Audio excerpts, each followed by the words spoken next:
Queria pedir que você abrisse a sua Bíblia em Hebreus, capítulo de número 6.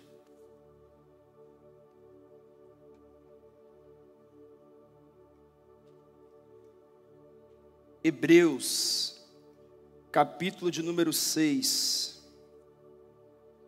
Eu quero ler esse texto tão importante da palavra com você. Eu quero ler do verso 1 em diante. Você encontrou aí? Amém? Diz assim a palavra do Senhor: portanto, deixemos os ensinos elementares a respeito de Cristo e avancemos para a maturidade, sem lançar novamente o fundamento do arrependimento de atos que conduzem à morte, da fé em Deus, da instrução a respeito de batismos, da imposição de mãos, da ressurreição dos mortos e do juízo eterno.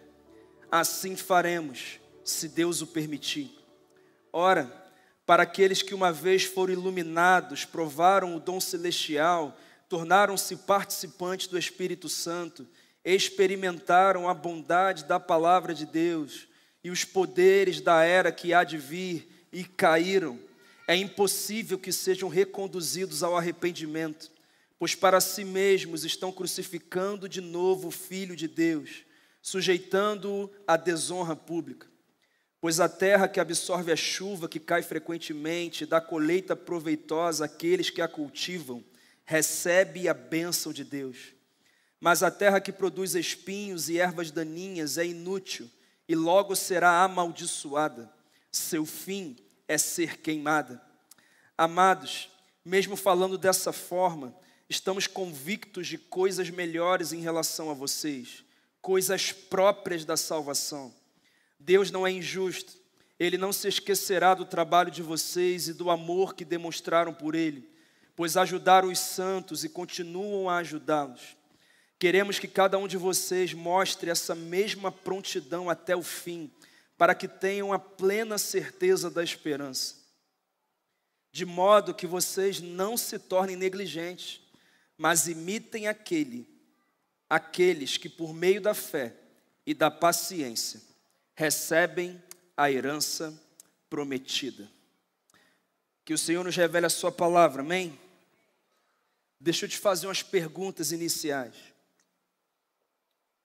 Você tem certeza que é salvo? Você está convicto que se converteu de verdade? Se Jesus voltar hoje, ou se a tua hora chegar hoje, você tem certeza que irá para o céu? Você tem convicção dessas respostas? A tua fé cristã é uma fé que tem raízes profundas ou é uma fé superficial ou apenas aparente? Uma outra pergunta: por que alguns que se dizem crentes cantam, servem, lideram, fazem muitas coisas para Deus, até se batizam, mas permanecem numa vida dominada pelo pecado, que não demonstra arrependimento, e mesmo assim estão achando que está tudo bem? Por que pessoas têm abandonado a fé cristã? Será que essas pessoas foram de fato salvas, ou será que nunca de fato experimentaram a salvação? Será que nasceram de novo, de verdade?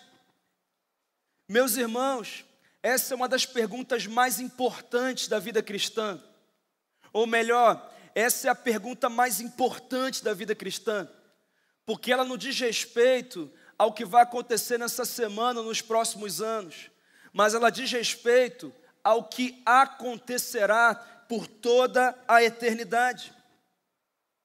É claro que no meio dos teólogos que discutem esse assunto, há algumas divergências, mas há uma concordância muito clara, em que todos atestam pela palavra que a fé verdadeira não é aquela que apenas começa bem, mas é aquela que termina bem.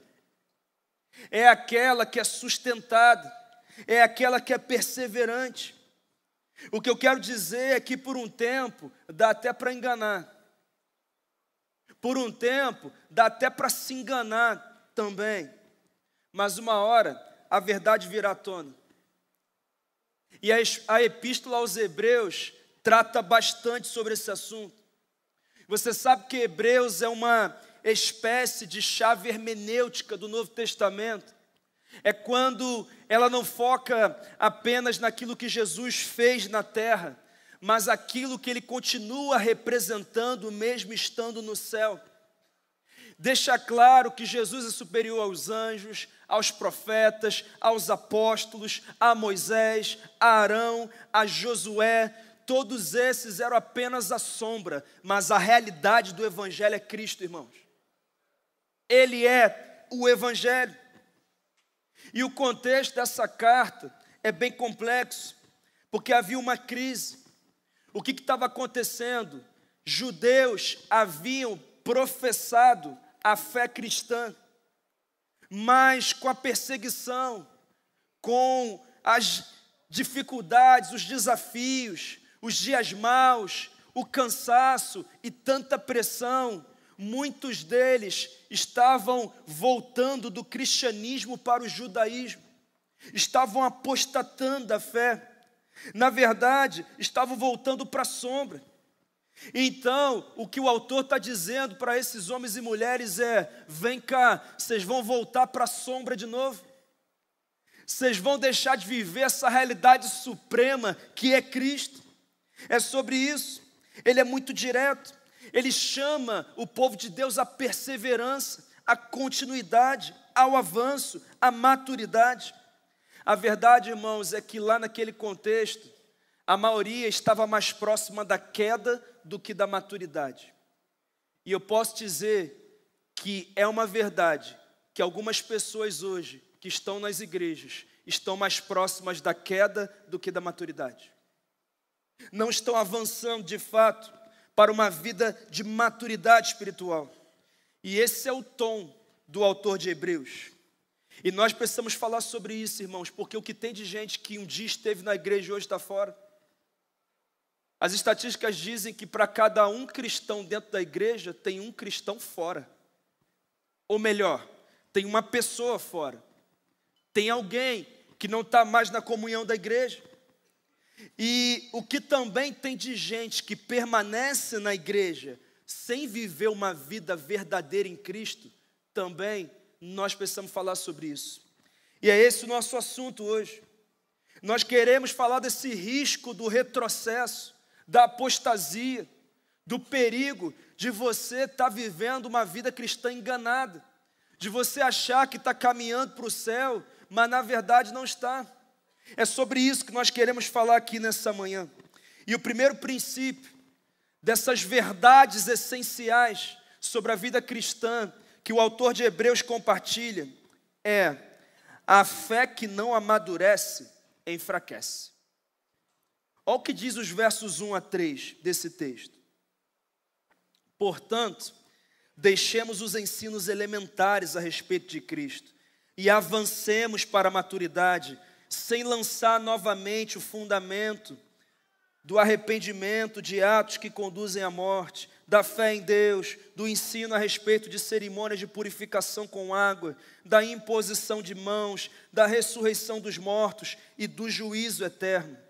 E isso faremos, se Deus o permitir. Irmãos, o autor começa com o termo portanto, que significa uma continuidade de algo que ele estava falando anteriormente. E o capítulo 5 termina com um grito do autor dizendo: ei, eu esperava que a essa altura da caminhada de vocês já fossem mestres, mas continuam sendo crianças, precisando ainda do leite, do leitinho, e não preparadas para receber o alimento sólido. porque vocês estagnaram, vocês não avançaram. Então ele faz um apelo, já que essa é uma realidade, portanto, avancemos para a maturidade.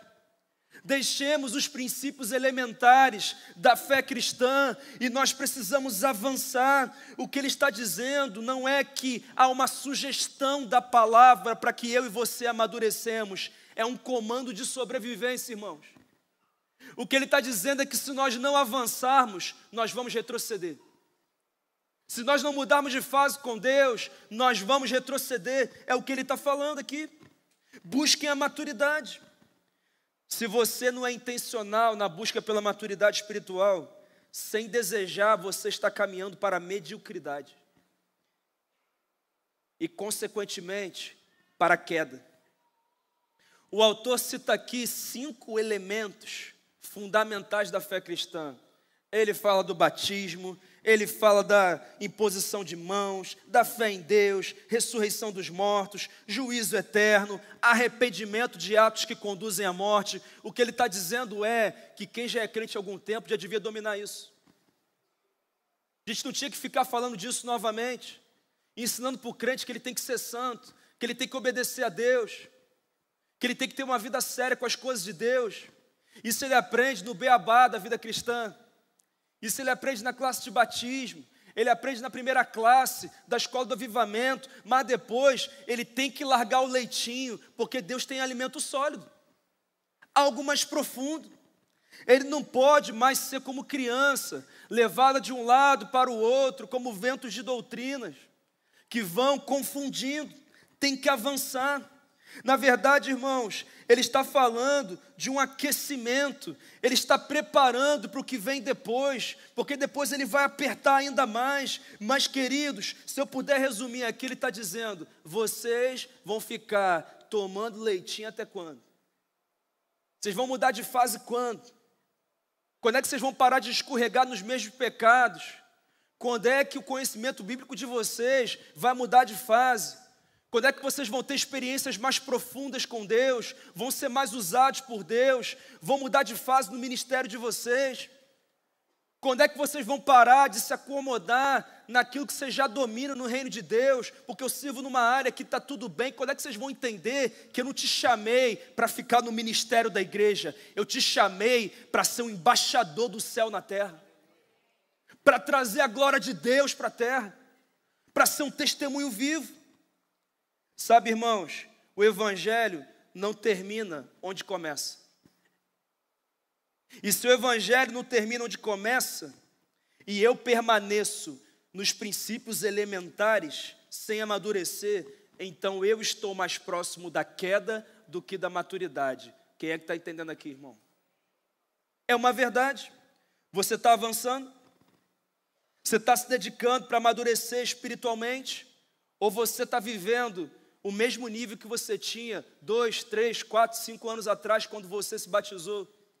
Ou 6 meses atrás, quando você se batizou? Tome muito cuidado, porque se você não está se dedicando à maturidade, a tua fé permanecerá frágil, e uma fé enfraquecida se torna frágil diante da tentação, diante da confusão, diante da frustração. Irmãos, sabe qual é o normal? O normal é uma pessoa que tem uma outra fé se converter a Cristo Jesus. Mas sabe o que está acontecendo hoje? Pessoas que um dia professaram a fé em Cristo Jesus estão voltando ou caminhando para outros caminhos espirituais. Isso é estranho demais, irmão. Como é que alguém que provou da glória está agora dando glória a outro Deus? Não tem como. Talvez não tenha provado, talvez não tenha entendido, talvez não tenha percebido, porque é muito claro quando nós dizemos que quem já pisou no Santo dos Santos em outro lugar não sabe viver, irmão. Não consegue, não faz mais sentido, vive uma nova vida, e isso é muito sério. Ué, pastor, mas eu fui para uma religião que assim, ela parece muito com o cristianismo. Irmão, parece, mas não é. O judaísmo tinha semelhanças, mas não era cristianismo. E a gente não pode achar que aquilo que parece é a mesma coisa. Não tem como. Pastor, por que isso acontece? É simples, não houve crescimento, não houve amadurecimento. E aí qualquer coisa que ouve, qualquer vídeo que assiste, qualquer fala mais eloquente de alguém que diz alguma coisa, já convence. Qualquer pressão não aguenta, qualquer sofrimento desiste. Qualquer perseguição já diz, eu me enganei, não é isso que eu quero. Irmão, nós temos que entender isso. Nós temos que ser crentes maduros. Pastor, como é que eu vejo isso na minha vida? Te pergunto, você tem tido novas experiências com Deus? Você tem mergulhado mais na palavra de Deus? Ou seja, você conhece profundamente a palavra? Ou você conhece com o mesmo nível que você conhecia antes? Você está frutificando o que sempre frutificou? Ou você cada vez frutifica mais no reino de Deus? Será que você estagnou? Será que você tem mudado de fase, tem se aprofundado? Ou será que você sempre volta ao mesmo pecado? Ou será que você não tem mudança prática? Ou será que até hoje você vive dependendo da fé dos outros? Você tem que ligar para alguém orar por você, porque você não desenvolveu vida de oração. Você tem que procurar alguém para entender a palavra, porque você não tem tido compromisso para mergulhar na palavra, para estudar a palavra, para se dedicar à palavra. Você tem uma escola do avivamento, uma escola bíblica todo domingo aqui. Quantos que estão vindo e se dedicando? Porque se você acha que você vai viver de culto de domingo, ou de um monte de sermão e vídeo que você assiste, que domingo é batista, segunda é presbiteriano, terça é assembleano, quarta é independente, quinta você dá uma folga, sexta-feira não sei o que é. Quando você chega domingo, você está vivendo uma bagunça espiritual. Porque você não está mergulhando, se aprofundando. Nós precisamos de maturidade. O imaturo acha que já chegou, o maduro sabe que está em processo. Essa é a diferença. O maduro é quem vem para a escola, é quem vai para a célula, é quem procura o discipulado, é quem arregaça as mangas para servir no reino de Deus. O imaturo é aquele que fala, já sei muita coisa, não preciso desse negócio não, eu já domino, eu já estou assim, por cima da carne seca. Isso é muito sério, irmãos. Você tem avançado do básico? Você tem feito isso? O crente maduro não é aquele que nunca erra, mas é o que nunca se acomoda com o erro. É aquele que não foge do confronto. É aquele que luta contra o pecado com seriedade. Sabe, irmãos, é aquele que sabe que Deus está falando sério na palavra, que Deus não está brincando. Irmão, você me ouve todo domingo falando de escola do avivamento, meses, anos, e mesmo assim você não vai. Você não deve levar a sério.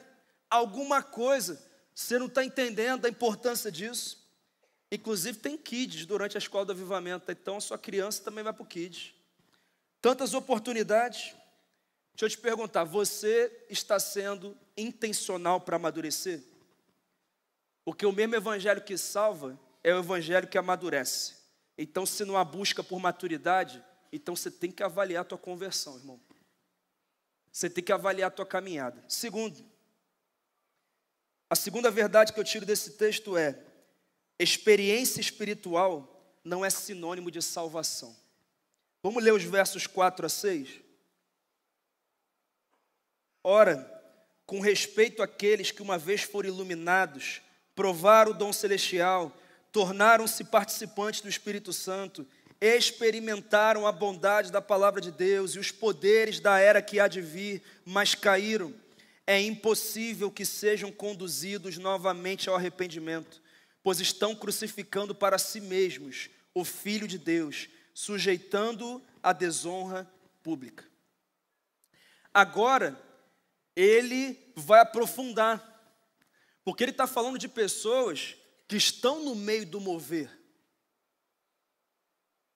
que desfrutaram de algo do mover, que tiveram algum tipo de experiência espiritual, que talvez tenham até se batizado, que talvez até sejam membros de uma igreja, que talvez até sirvam numa igreja, que talvez até liderem numa igreja, mas não tem evidências do novo nascimento na vida, não tem uma nova forma de pensar, não tem uma nova forma de agir.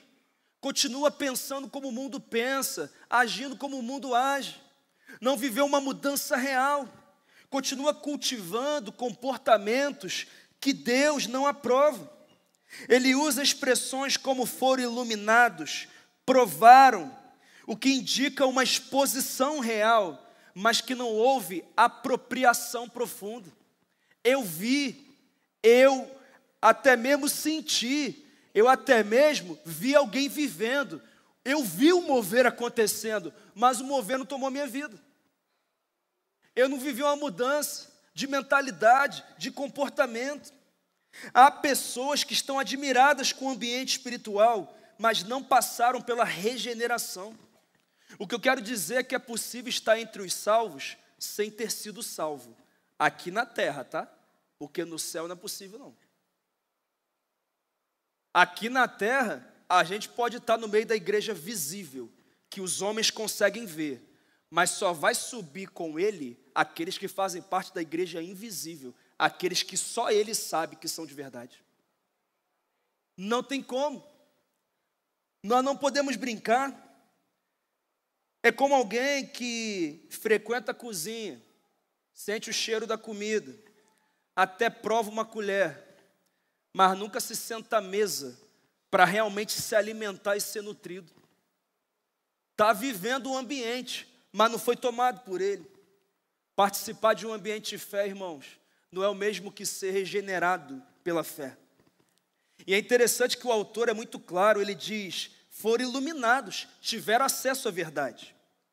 A luz do evangelho brilhou sobre eles, provaram o dom celestial, experimentaram, talvez até mesmo dons, experimentaram, participaram do Espírito Santo, ou seja, se envolveram no que está acontecendo, experimentaram a bondade da palavra, ouviram pregações, saíram confortados, consolados, direcionados, posicionados, viveram isso tudo. Talvez até tenham testemunhado milagres, curas, coisas grandiosas, mas infelizmente, irmãos, não decidiram mudar de vida.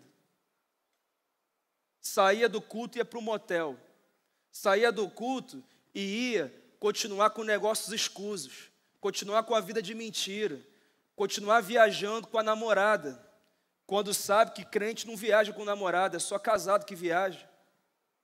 Sabe, estão brincando com o evangelho, estão achando que está tudo bem, que no final Deus é amor, e já que Ele é amor, não vai mandar ninguém para o inferno. Ele é amor, mas também é fogo consumidor, irmão. Ele é justo, Ele não brinca com o pecado, e se Ele não brinca, eu e você também não deveríamos brincar. Irmãos, isso é tão sério. Ele está falando que esses, olha aqui, que viveram isso tudo, caíram. E ele não está falando de quedas ocasionais, que pode acontecer na vida de qualquer um. Ele está falando, irmão, de apostasia definitiva. O que é isso, pastor? Eu entendi o evangelho, mas eu não quero vivê-lo. Eu entendi a palavra, mas eu não quero obedecê-la. Eu estou decidido, eu não quero. Eu gosto do ambiente, eu gosto das pessoas, eu acho legal, eu me sinto muito bem, eu saio do culto assim cheio de fé, sabe? Eu saio do culto alegre, confortado, mas eu não quero viver uma vida transformada. Eu não quero. É sobre isso que o autor de Hebreus está falando. É por isso que ele diz: impossível que sejam reconduzidos ao arrependimento. Sabe por quê? Porque não tem como se arrepender quem não quer se arrepender. Não quer. Eu não quero. Eu estou recusando o senhorio, o governo de Cristo na minha vida. Eu não quero. Eu não quero. Não é isso que eu quero para a minha vida. É o que o autor de Hebreus está falando. Irmãos, é uma queda definitiva, sem desejo de voltar. Eu não estou falando de uma pessoa que esteve na igreja e se afastou, mas que conheceu a Deus, mas viveu decepções e não está sabendo lidar muito bem com isso. Isso pode acontecer com qualquer pessoa, irmãos, porque essa pessoa sabe que ela tem um Deus e que ela precisa estar na igreja e um dia ela vai voltar, amém? Talvez haja alguém aqui assim hoje. Chegou o dia da tua volta, do teu retorno. Mas eu estou falando de quem está conscientemente rejeitando a vontade de Deus. Eu não quero. Eu não quero viver. Eu não quero caminhar com Ele. Alguém que voltou por decisão, não por ignorância. E isso é tão importante ser falado. Isso aqui não é sobre um salvo que perdeu a salvação, irmãos, mas de alguém que na verdade tinha uma falsa conversão. Nunca foi regenerado, mesmo tendo visto muita coisa acontecendo. Lá em 1 João 2:18, olha o que o apóstolo diz. Filhinhos, esta é a última hora. E como vocês ouviram que o anticristo está vindo, já agora muitos anticristos têm surgido. Por isso sabemos que esta é a última hora. Eles saíram do nosso meio, mas na realidade não eram dos nossos. Pois se fossem dos nossos, teriam permanecido conosco. Isso aqui não é texto para pastor dizer que quem saiu da igreja não era da igreja. Isso aqui é texto para dizer que quem não está caminhando com Cristo, na verdade é porque nunca caminhou. É isso. Na verdade nunca caminhou, agora só oficializou. Antes estava enganando ou se enganando. Em Hebreus 10:26, ele diz: se continuarmos a pecar deliberadamente, depois que recebemos o conhecimento da verdade, já não resta sacrifício pelos pecados, mas tão somente uma terrível expectativa de juízo e de fogo intenso, que consumirá os inimigos de Deus. Olha o que Mateus 7 diz, e é um texto tão conhecido pela gente. Nem todo aquele que me diz, Senhor, Senhor, entrará no reino dos céus, mas apenas aquele que faz a vontade de meu Pai que está nos céus. Muitos me dirão naquele dia, Senhor, Senhor, não profetizamos em Teu nome? Em Teu nome não expulsamos demônios e não realizamos muitos milagres? Em Teu nome não lideramos célula? Servimos em ministérios da igreja? Em Teu nome cantamos na igreja? Levantamos as mãos na igreja? Então eu lhes direi claramente, nunca os conheci, afastem-se de mim, vocês que praticam o mal. Jesus, o que eu quero dizer, irmãos, é que é possível estar numa igreja, se batizar, tornar-se membro, servir, liderar, ser usado por Deus e mesmo assim não ter nascido de novo. Você quer algum exemplo na palavra? Eu tenho um. Lembra de Demas? Um grande cooperador do ministério do apóstolo Paulo. Ajudou muito o ministério do apóstolo Paulo, o avanço da igreja. Demas. Mas teve um dia que ele decidiu ir embora. E Paulo usa a expressão, ele decidiu amar o mundo mais do que a Deus. Na verdade, não é que ele decidiu naquela hora. Ele sempre esteve decidido. Mas ele aprendeu o evangeliquez. Ele aprendeu o cacuete do crente. Ele gostava de estar ali, ele vivia ali. Mas chegou uma hora que ele falou, quer saber? Eu não quero isso aqui mesmo não, então eu vou assumir. Se afastou. Demas. Alguém que nunca rompeu com o sistema do mundo. Motivado por outras coisas. Você quer um outro exemplo? Judas. Caminhou com Jesus, comeu com Jesus, dormiu na mesma casa que Jesus, ouviu os ensinos de Jesus, foi usado por ele para expulsar demônio e para curar enfermo. Mas chegou uma hora que ele falou, já cansei, nunca fui membro de verdade, agora eu vou assumir, traiu Jesus. E terminou de uma forma assim, bem diferente do que poderia ter terminado. Judas, tantos exemplos, eu poderia citar outros, mas queridos, eu não estou falando apenas daqueles que conscientemente estão resistindo à vontade de Deus, eu estou falando até daqueles que, na verdade, pensam que se converteram. Realmente estão tentando viver o que Deus tem para eles. Realmente se batizaram, estão vivendo no meio da igreja, estão se dedicando.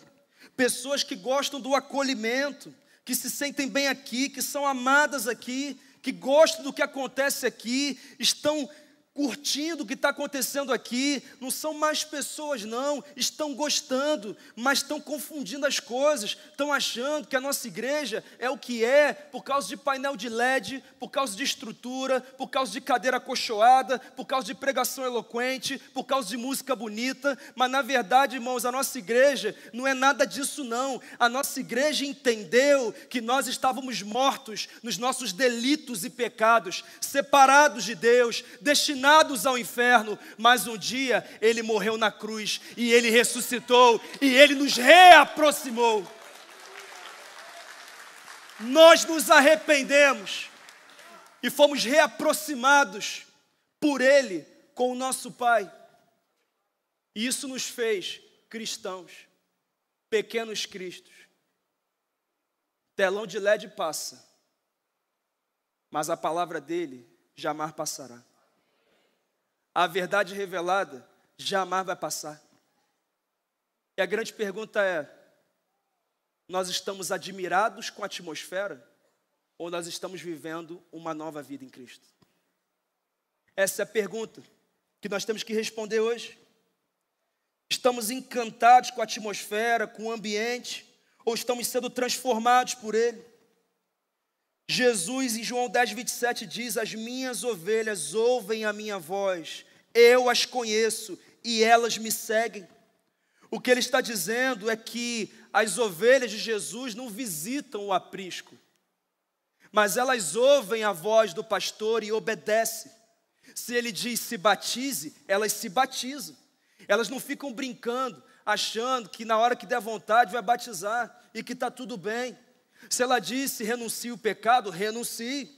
Se a voz dele disse, você vai ficar brincando até quando? Vivendo maritalmente sem ser casado até quando? Você está há meses, anos, ouve o pastor falando todo domingo na igreja que isso está errado, que Deus não aprova isso, que isso não vai funcionar, não vai dar certo. Até quando? As ovelhas de Jesus ouvem a sua voz e obedecem. Tem gente que até ouve, mas não obedece. Tem gente que até sabe que está errado, mas não obedece. Sabe, irmãos, nós precisamos avaliar a nossa vida. Você é uma ovelha de Jesus ou apenas um frequentador do rebanho? Você vai continuar meses e anos ouvindo a palavra sem obediência, ou você vai decidir acertar a tua vida com Deus? Você vai continuar com essa boca suja, ou você vai decidir santificar o que sai da tua boca, porque você é um adorador? Nós temos que avaliar a nossa vida. Mas em terceiro lugar, o texto nos ensina que a diferença entre a fé genuína ou falsa está nos frutos visíveis. Olha o que diz os versos 7 e 8. Pois a terra que absorve a chuva, que cai frequentemente e dá colheita proveitosa àqueles que a cultivam, recebe a bênção de Deus. No entanto, a terra que produz espinhos e ervas daninhas é inútil e logo será amaldiçoada. O seu fim é ser queimada. Irmãos, o autor de Hebreus, que nós não sabemos quem é, começa agora a trazer um pouco mais de clareza. Ele já falou que experiência espiritual não é prova de salvação. E agora ele usa uma ilustração agrícola para mostrar o resultado final de uma fé genuína ou falsa. Ele compara duas terras que recebem a mesma chuva, a mesma palavra, o mesmo discipulado, o mesmo ensino, mas produzem resultados totalmente diferentes. Uma dá uma colheita proveitosa, vida transformada, arrependimento, frutos que glorificam a Deus, obediência, temor. Já a outra dá espinhos e ervas daninhas. Uma vida que não honra a Deus. Inclusive o próprio Jesus em Mateus 7,16 usa essa linguagem, porque ele diz: vocês os reconhecerão por seus frutos. Pode alguém colher uvas de espinheiro ou figos de ervas daninhas? Querido, a vida cristã verdadeira dá evidências, e a vida falsa também. É uma verdade. O arrependimento genuíno produz fruto visível. A regeneração não é um conceito teórico, mas é uma mudança real de vida. Pastor, o que é regeneração? Preste atenção nisso. Regeneração é o ato soberano de Deus, pelo qual o Espírito Santo concede vida espiritual a um pecador morto em seus delitos e pecados, tornando-o capaz de crer, de se arrepender e se tornar uma nova criatura. Antes o fruto da minha vida era o pecado, mas agora o fruto da minha vida é a santidade. Antes eu me acostumava com o pecado, agora o que eu quero é a glória, é a presença, é a obediência, é a vontade de Deus. Frutos visíveis. Ninguém tem que me dizer para orar, eu quero orar. Ninguém tem que me dizer para ler a Bíblia, eu quero ler a Bíblia. Ninguém tem que me dizer para eu rejeitar o pecado, eu quero rejeitar o pecado, porque eu não apenas obedeço à vontade de Deus, mas eu amo a vontade do meu Deus, eu abraço a vontade do meu Deus, eu quero viver a vontade do meu Deus, mesmo que isso faça com que as pessoas se afastem de mim, mesmo que isso me faça ser reprovado pelos homens, mas só tem uma coisa que eu não posso ser, é terminar minha vida reprovado por Ele. Então, eu quero a vontade, eu quero a presença. Outro dia eu falei para a comunicação, falei, não fala na postagem que, por favor, venha à igreja. Já viu como é que é? Por favor, não falta o culto. Fala não. Só lembra que tem culto. Vem quem quiser cultuar Ele. Que negócio é esse? Tem que motivar a igreja a vir para a igreja. Motivar o irmão para ir para a célula. Que é isso, irmãos? Que negócio é esse? Irmão, o crente que foi regenerado, transformado, ele acorda de manhã, domingo, dizendo, Deus, esse é o dia do Senhor e eu quero te adorar. Eu vou para a igreja e eu vou te celebrar, eu vou levantar as minhas mãos e eu vou ser confrontado e por isso eu serei transformado, aperfeiçoado, porque o que eu quero é a tua presença, eu quero a tua vontade, eu quero a tua glória, eu quero viver para a honra e para a glória do teu nome. Que negócio é esse? Tem que motivar a igreja a ir para a igreja? Meu Deus, que coisa é essa? Meu Deus do céu. Irmão, nós não queremos é sair daqui, desse lugar, dessa atmosfera, dessa glória, dessa presença que se move no nosso meio. Regeneração. Paulo diz em Romanos 6, que diremos então? Continuaremos no pecado para que a graça transborde? De maneira nenhuma.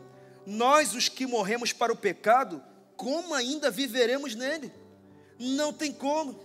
Nós precisamos produzir frutos, uma colheita proveitosa. Sabe, irmãos, eu preciso falar dos frutos, dos espinhos de uma fé falsa. Pastor, o que é essa fé falsa?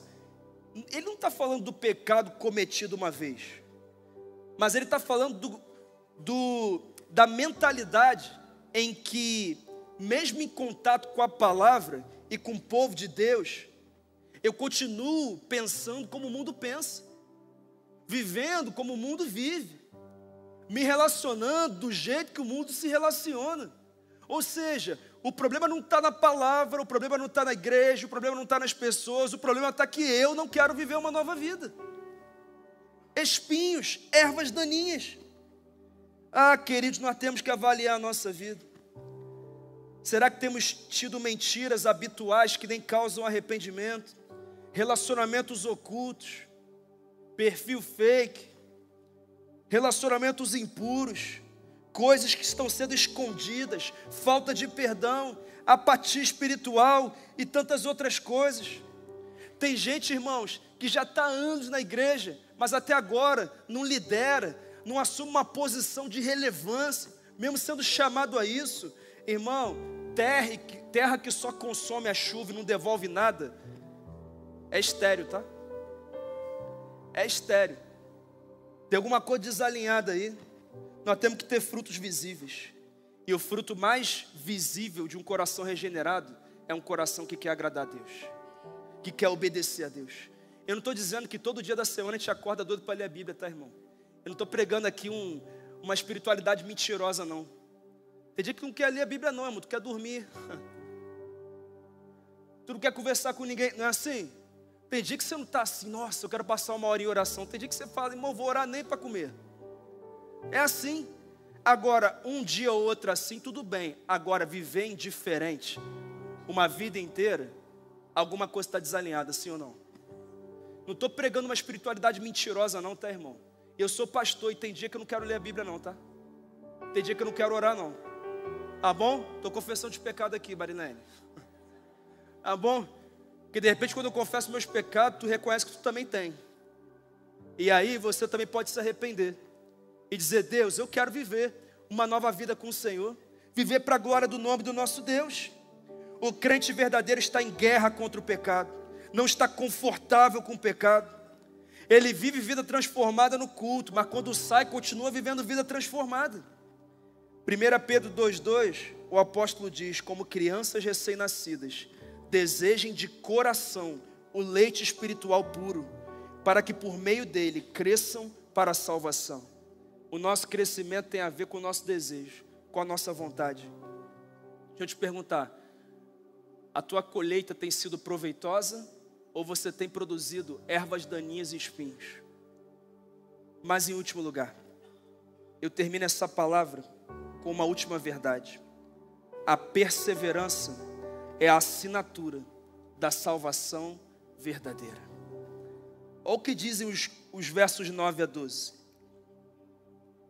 Amados, mesmo falando dessa forma, estamos convictos de coisas melhores em relação a vocês, próprias da salvação. Deus não é injusto, Ele não se esquecerá do trabalho de vocês e do amor que demonstraram pelo nome dEle, pois serviram aos santos e continuam a ajudá-los.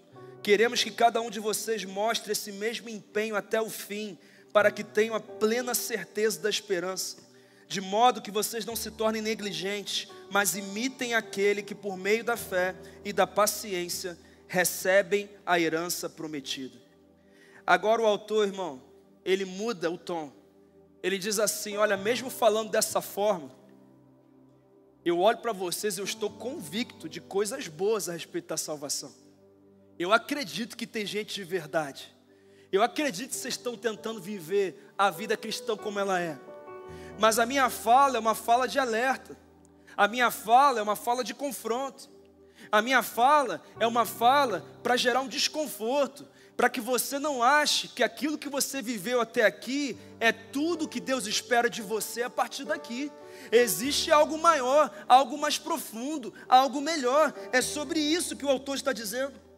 E ele fala de sinais que ele já vê na vida daqueles homens e mulheres: serviço constante aos santos, amor por Deus demonstrado em atitudes concretas, empenho contínuo, fé e paciência até o fim.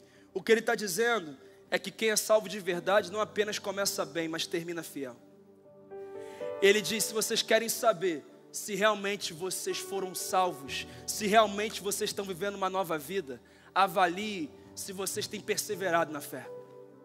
Avalie se vocês têm resistido às pressões, às tentações, se vocês continuam crescendo, se vocês vão todo dia, acordam e buscam algo maior de Deus, dizendo, Deus, eu quero entender mais, eu quero conhecer mais, eu quero viver mais. Se você chega no domingo com a sua boca e o seu coração aberto, dizendo, Deus, pode me alimentar, porque eu quero viver algo maior. Eu tenho vivido coisas grandes sim, mas eu quero viver algo maior, porque o meu alvo é a tua medida, a medida é Cristo. Existe um alvo que eu não alcancei, existe um platô que eu não atingi, existe um objetivo que eu ainda não consegui concluir. Eu quero mais, eu persevero. Então o autor diz, olha, imitem aqueles que por meio da fé e da paciência recebem a herança prometida. Louvado seja o nome do Senhor. Louvado seja o nome do Senhor. Imitem aqueles. Olhem para eles. Para Noé, que passou anos construindo uma arca sem chuva, todo mundo debochando dele. Que nem deboche de você que se batizou e foi mandado embora. Que nem deboche de você que assumiu um compromisso com Deus, está todo mundo casando e você ainda não casou. A empresa de todo mundo está fluindo, a tua não aconteceu ainda. E Deus está dizendo, vou mandar a chuva, calma. Por meio da fé e da paciência, recebe a herança prometida. Imite Abraão, que esperou 25 anos para ter um filho. Imite José, que esperou 13 anos para ser governador do Egito. Imite aqueles que não apenas começaram com fé, mas acrescentaram à fé a capacidade de não desistir. E isso é perseverança. Eu continuo. O dia pode ser mau, o ano pode estar difícil, mas nada disso tira a minha convicção. Eu sou de Deus, eu sou regenerado por Ele. Eu tenho um Deus que cuida de mim, que me guarda, que me protege. Eu sei que o meu Redentor vive e por minha causa Ele se levantará. Eu não sou daqueles que retrocedem e por isso são destruídos, mas daqueles que perseveram e por isso são salvos. Eu oro por uma igreja que não apenas comece bem, mas que termine fiel. Deus está levantando uma geração de crentes fiéis nesse lugar. Homens e mulheres que amam a Ele, que não cedem às tentações, que perseveram, que não brincam com o pecado, que não negociam princípios, que acreditam que Deus prometeu, e se Ele prometeu, Ele é fiel para cumprir. Cadê a geração que vai morar no céu aqui, irmão? É essa geração que Ele voltará para buscar. Essa geração. Eu acredito que algumas pessoas foram confrontadas aqui nessa manhã. Eu acredito na verdade que todos nós fomos. E nós precisamos avaliar a nossa vida.